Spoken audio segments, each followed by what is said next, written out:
The Cape Fear River is the longest of four river basins in North Carolina. The Haw and Deep rivers converge to form the headwaters of the Cape Fear River. This river travels 200 miles and passes 3 dams on its journey to the Atlantic Ocean. At the mouth of the Cape Fear River, there is a 35-mile-long estuary ending in miles of shoals. The Cape Fear River is a major natural resource for North Carolina. This river is used as a water source for millions of North Carolina residents and animals that live in the Cape Fear River Basin.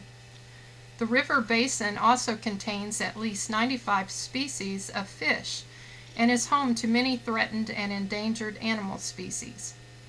The Cape Fear River is also used for recreational activities like kayaking, fishing, and boating. Yet waste and pollution are pouring into the river from many sources, and trash and debris lay along the riverbanks. This contaminated water flows into the estuaries teeming with aquatic life. It is important that someone look out for these animals that live in and along the river, and it is important that someone protect the water quality. The Cape Fear River cannot defend itself, and that is where Cape Fear River Watch comes in. The Cape Fear River Watch is a nonprofit organization that was founded in 1993 with the mission to protect the Cape Fear River through advocacy, education, and action. One of the projects that the Cape Fear River Watch is working on is trying to help restore the anadromous fish populations in the Cape Fear River.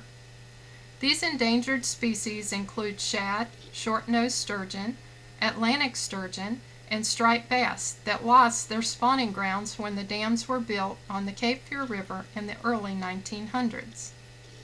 Cape Fear River Watch has been a part of the effort to create the Rock Arch Rapids at Lock and Dam No. 1. These rapids allow the fish to swim over the dam, but Rock Arch Rapids have to be installed at all 3 dams before the fish can reach their original spawning sites. Cape Fear River Watch is an advocate against concentrated animal feeding operations, and North Carolina has more of them than any other area of the world. These farms are not good for farmers, workers, animals, or the environment. These CAFOs, as they're called, are pouring pollutants into the Cape Fear River. The Cape Fear River Watch has also worked successfully with other groups to keep the company Titan Cement from building a factory along the Cape Fear River. This was a major victory in protecting the river. As a part of the plan to educate, Cape Fear River Watch offers environmental seminars and tours at Greenfield Lake, which is located a couple miles from downtown Wilmington area. This lake has a boathouse where people can rent a paddle boat, canoe, or kayak.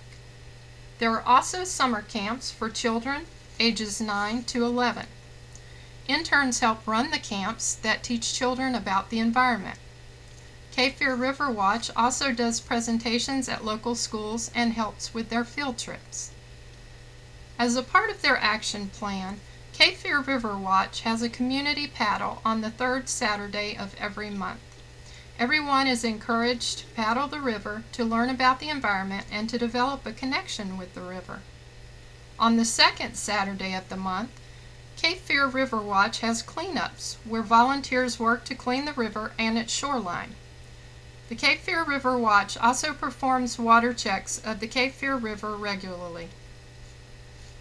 The Cape Fear River Watch office in downtown Wilmington has brochures and information on just about anything pertaining to the Cape Fear River. They encourage citizens to manage waste properly, to drink tap water, and to start using non-toxic household items. When you walk outside the door of the Cape Fear River Watch offices, you get a great view of the Cape Fear River, the river that they are working so hard to protect. You can hear the traffic on the Cape Fear Memorial Bridge as you look up at it, and that is why the organization exists. We need the Cape Fear River Watch, and we are all going to have to work together to protect the environment. Bruce Watkins, an avid canoeist and author, says that you should choose your own course. but I do suggest you join an environmental group such as the Cape Fear River Watch, or soon that pristine, isolated creek you love so much will be flowing with livestock feces and silt as you view clear-cut forest remnants and breathe the ammonia from waste lagoons before it hits the water and kills the fish.